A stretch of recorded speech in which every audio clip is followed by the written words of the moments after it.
एमिति लोकंकु केबे क्षमा करिबो नाही।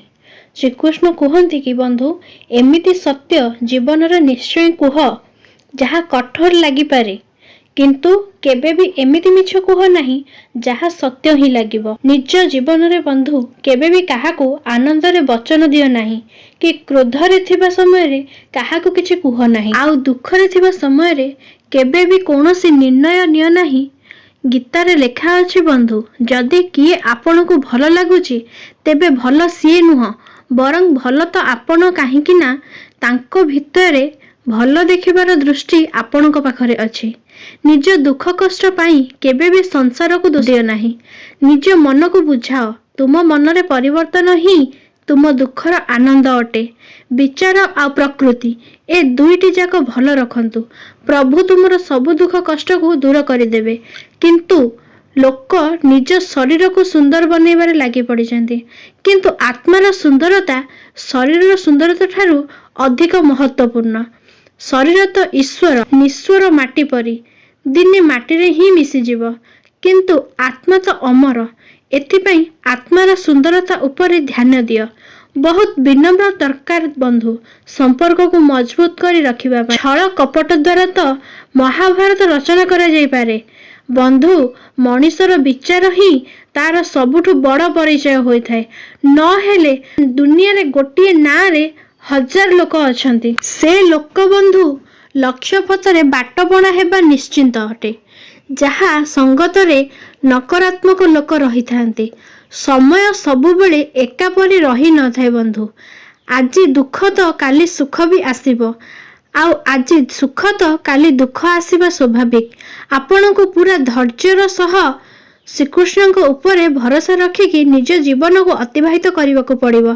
आजिकाली बंधु गुण ठारू अधिक रूप रंग कपड़ा को देखा जाउची, किंतु मने रखिबो गोटे दिन रूप कपड़ा तो धोखा ही देई दिबो, किंतु जहा पाखरे गुण थिबो सी ही सबु बेले आपनको साथ देबो।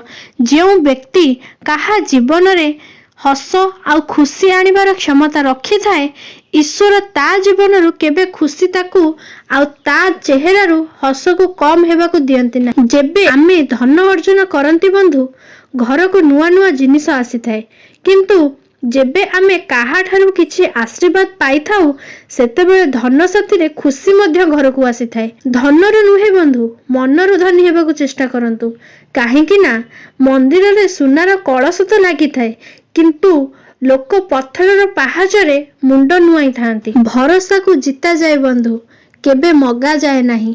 एहा एमिति एक संपत्ति जहा मनीष को मिली थाए, अर्जन करने को पड़ी थाए। जदि केही बंधु आम साथी रे किछि खराब करुची तेबे ताकू करने को दियो, एहा तार कर्म आउ समय ताकू कर्मर फल निश्चिंत देव। किंतु आमे केबे भी काहा साथी रे खराब करने उचित नुहे बंधु, काहेकि ना एहा आमर धर्म।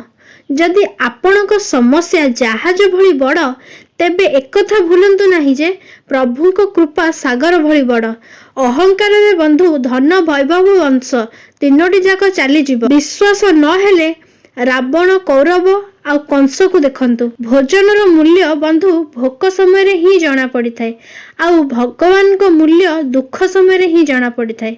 सेथिपाई बंधु अंधार रे छाई, वृद्ध समय रे काया आउ अंत समय रे माया काहा साथ दे न थाए। एही पांचटी जिनिस बंधु एबेठू ही छाड़ी दियंतु। अन्य को खुशी रखिबा, काहा ठारू किछि आशा ही करिबा, निज अतीत को नहीं बंचिबा, निज को अन्य मानक ठारू छोट भाबिबा, आ सबु बेले अन्य को चिंता ही करिबा, तेबे जाई बंधु आपण जीवन रे बंची पारिबे। श्रीकृष्ण कहंती क्षमा दुनियार सबुठु मूल्यवान शब्द, किंतु एई क्षमा शब्द को केबे भी कोनोटी उपयोग करिबा एहा जानिबा ही बहुत आवश्यक।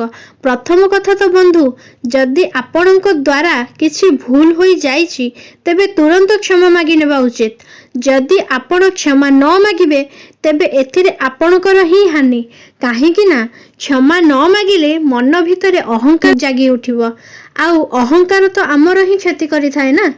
द्वितीय कथा हैला बंधु जदि किए किछि अपराध करे आउ आपणक क्षमा न मागे ताहेले तेबे ताकू क्षमा ही करंतु नाही, काहेकि ना କ୍ଷମା ଅତ୍ୟନ୍ତ ମୂଲ୍ୟବାନ ଅଟେ।